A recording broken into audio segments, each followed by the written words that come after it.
On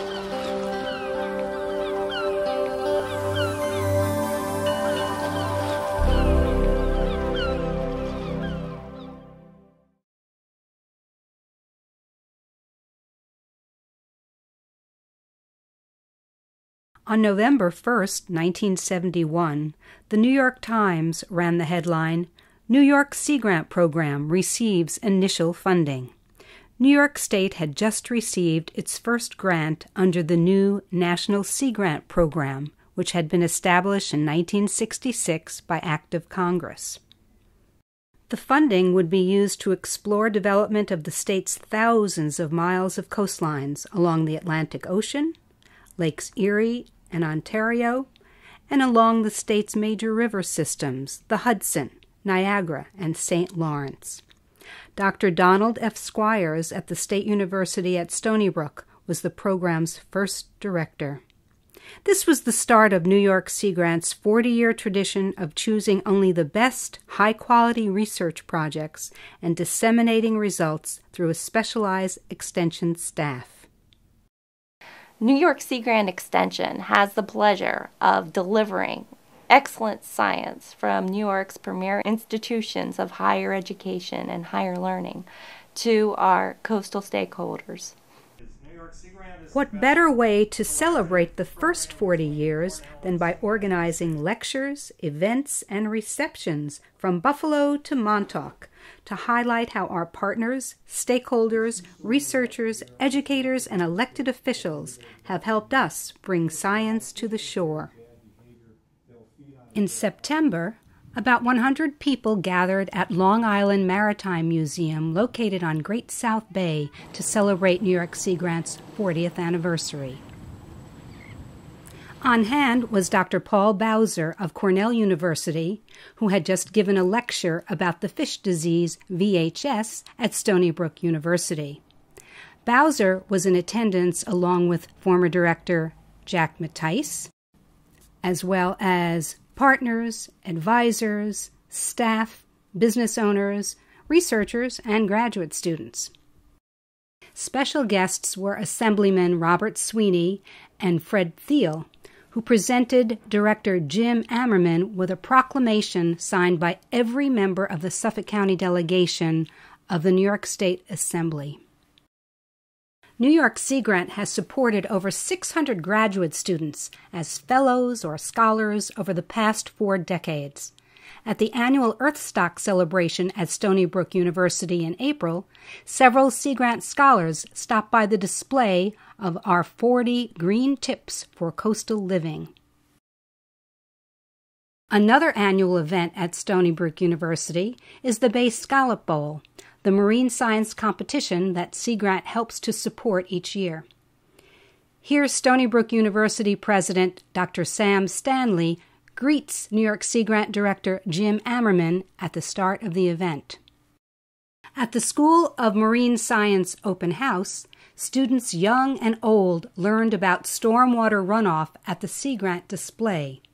Dean Dr. Minghua Zhang learns alongside budding scientist Lucas Gobler, who happens to be the son of one of New York Sea Grant's former scholars and current investigator, Dr. Chris Gobler. Dr. Gobler was on hand during the reception for NOAA Administrator Dr. Jane Lubchenco, answering her questions about harmful algal blooms in New York waters. Many of Sea Grant's upstate New York communities neighbor on one of the Great Lakes, Ontario or Erie. In October, New York Sea Grant's Associate Director, Dr. Kathy Bunting Howarth, visited SUNY College of Environmental Science and Forestry in Syracuse for the first in a series of talks to take a look back on the program's first 4 decades of research, extension, and education efforts. She met with Dr. John Farrell, the director of the Thousand Islands Biological Station, ESF Vice President of Research Neil Ringler, Great Lakes Research Consortium Director Greg Boyer of ESF, Cornell University Professor Lars Rudstam, and ESF Professor Donald Stewart. Their work has advanced research in the areas of fisheries, aquatic invasives, Great Lakes food webs, algal blooms, and water quality. Dr. Bunting Howarth relayed her message of how New York Sea Grant uses extension to create a two-way bridge for delivering research results to coastal communities and communicating the research questions and needs of our stakeholders to the scientific community. She shared this message at lectures and receptions held at both the Aquarium of Niagara and the University at Buffalo. The Niagara Aquarium event was an opportunity to let people know about some of the invasive species that have caused dramatic impacts in the Great Lakes, said New York Sea Grant's coastal education specialist Helen Domsky. Aquatic invaders include zebra and quagga mussels, sea lampreys, the round goby, Asian carp, and Eurasian ruff. The 40th event at the Aquarium of Niagara, under the direction of Nancy Chapin, was attended by some of the same educators who had been on board the Spirit of Buffalo, learning about invasives from Sea Grant's Helen Domsky and taking water samples. Encouraging women to do hands-on science is an important part of the STEM program: science, technology, engineering, and mathematics. Women in Science was the focus of a lecture that Associate Director Bunting Howarth gave at SUNY Oswego as part of that school's Science Today series. On hand for the lecture was SUNY Oswego Interim Provost and Vice President for Academic Affairs, Dr. Lori Climo, who was also a member of New York Sea Grant's Board of Governors. Attending also was Dean of SUNY Oswego's College of Arts and Sciences, Rhonda Mandel, a driving force in the campus's STEM program. Sea Grant staffers Dave McNeil, Mary Penny, and Dave White were also in attendance, along with undergrad Hannah Dorier. While in Oswego, Dr. Bunting Howarth met with two new members of New York Sea Grant's Program Advisory Council, Charles Blass, advisor to the Great Lakes Fishery Commission for the Lake Ontario sport fishery, and Mike Amy, assistant provost for Budget and Operations at SUNY Oswego.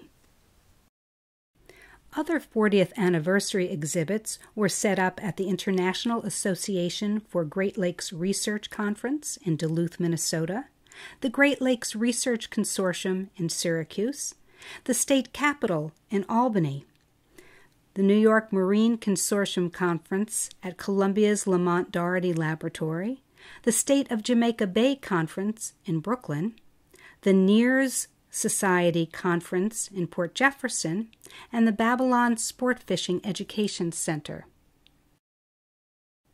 Another 40th highlight was special recognition for New York Sea Grant's Safety at Sea program. The program trained over 60 commercial fishermen on life-saving techniques such as using immersion suits, lighting flares, repairing leaks, and putting out engine fires.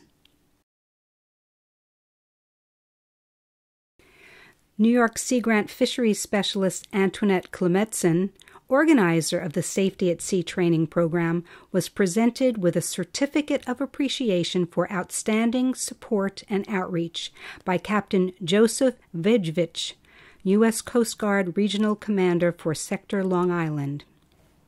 During his remarks during the awards presentation, William Wise, Assistant Dean at the School of Marine and Atmospheric Sciences, recalled the early days of New York Sea Grant. Bill was a scholar who later became research director under first director Don Squires. Over its 40-year history, many people have contributed to the program. Directors Dr. Ann McElroy, Dr. Bob Maloof, and extension leaders Mike Voiland and Dale Baker. They've all made a lasting impression, but the paradigm has been the same: research, extension, and education. Today's New York Sea Grant staff is ready for the challenges of the next 40.